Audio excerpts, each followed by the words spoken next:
I've started this delicious casserole by browning some chicken thighs in just a little bit of olive oil. They've got some good colour all over, so I'm just going to lift them out and drain them on a little bit of kitchen paper.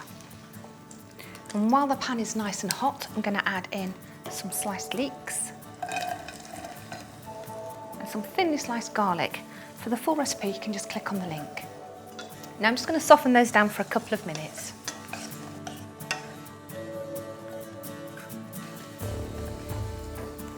Next, I'm going to add some white beans. I'm using haricot, but you could use cannellini bean or butter beans, and some chicken stock, a bay leaf, and a few thyme sprigs.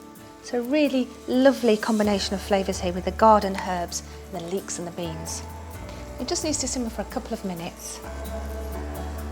Now I'm going to pop that chicken back in. Just sit the chicken on top of the beans.